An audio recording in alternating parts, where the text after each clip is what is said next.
اعوذ باللہ من الشیطان الرجیم، بسم اللہ الرحمن الرحیم۔ میں آپ کو کچھ حدیثوں کا خلاصہ سنانے والا ہوں۔ حدیثیں ہیں 337، 38، 45، 46، 47، 48۔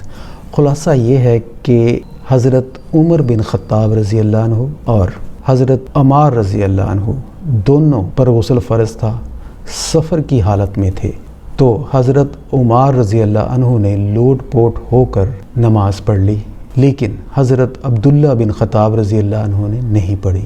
اس بات کی خبر حضور پاک صلی اللہ علیہ وسلم کو ہوئی اور آپ نے عمار رضی اللہ عنہ کو کہا کہ آپ کو زمین پر لوٹ پوٹ ہونے کی ضرورت نہیں تھی، آپ صرف تیمم کر لیتے تو آپ کی نماز ہو جاتی۔ حضرت عمر بن عاص رضی اللہ عنہ نے کیا کیا، ان پہ غسل فرض تھا، جاڑے کی حالت تھی، سردی کا موسم تھا، آپ نے تیمم کر کے نماز پڑھ لی جبکہ پانی میسر تھا۔ حضور پاک صلی اللہ علیہ وسلم کو اس کی خبر ہوئی، آپ نے کچھ نہیں کہا۔ حضرت عبداللہ بن مسعود رضی اللہ عنہ انہوں نے کہا کہ اگر مجھ پہ غسل فرض ہو اور مجھے 30 دن تک پانی نہ ملے تو میں نماز نہ پڑھوں۔ حضرت عمر بن خطاب رضی اللہ عنہ نے ان کی اس بات کی ملامت نہیں کی۔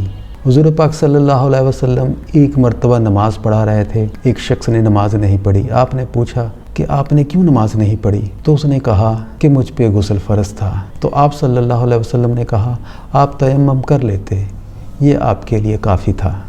پیارے بہنوں اور بھائیوں، ہر ایک کی سوچ الگ ہے، ہر ایک کی سمجھ الگ ہے، اس کو الگ ہی رہنے دو۔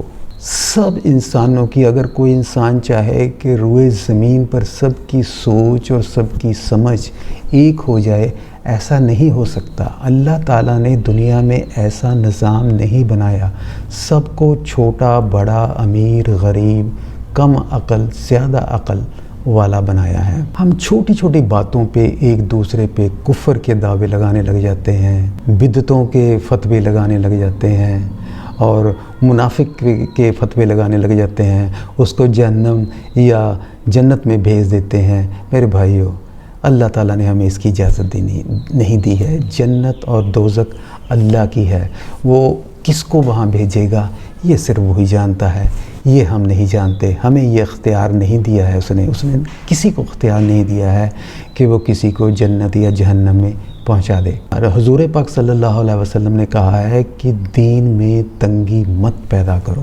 آسانی پیدا کرو۔ حضرت عمر بن عاص رضی اللہ عنہ پہ جب غسل فرض تھا اور انہوں نے صرف تیمم سے نماز پڑھ لی جبکہ پانی موجود تھا، تو انہوں نے کیا کہا، کیا آیت انہوں نے اس وقت پڑھی تھی؟ انہوں نے آیت پڑھی تھی، اپنی جانوں کو ہلاک نہ کرو، اللہ تعالیٰ تم پر بڑا مہربان ہے۔ ان کے دل میں اللہ تعالیٰ کا غفور الرحیم ہونا اس وقت مقصد تھا کہ اللہ تعالیٰ رحمان اور رحیم ہے، اس لیے انہوں نے غسل نہیں کیا بلکہ تیمم کر کے نماز پڑھ لی۔ ہم اگر کسی فقہ میں لگ گئے ہیں، کوئی بات ہمارے سمجھ میں آ گئی ہے، آپ کریں بسم اللہ۔ اگر آپ کو زیادہ صحیح لگتا ہے کہ میں زیادہ حق پہ ہوں، دوسرا کہ عمل میں تھوڑی سی کمی ہے، تو آپ اس کو کہہ سکتے ہیں، سمجھا سکتے ہیں، لیکن حکمت سے، اور ایک بار بار کسی کو تنگ مت کریں، بار بار ایک ہی بات کو مت کھینچیں، بات کی کھال کو مت کھینچیں۔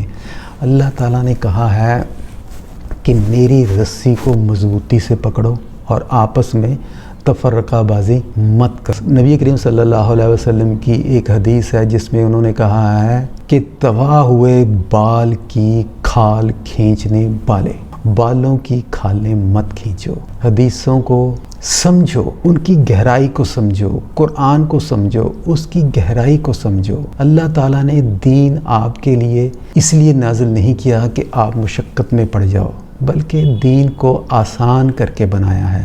اللہ تعالیٰ ہمیں نیک عمل کرنے کی توفیق دے اور آپس میں بھائی بھائی بن کر رہنے کی توفیق دے، آمین۔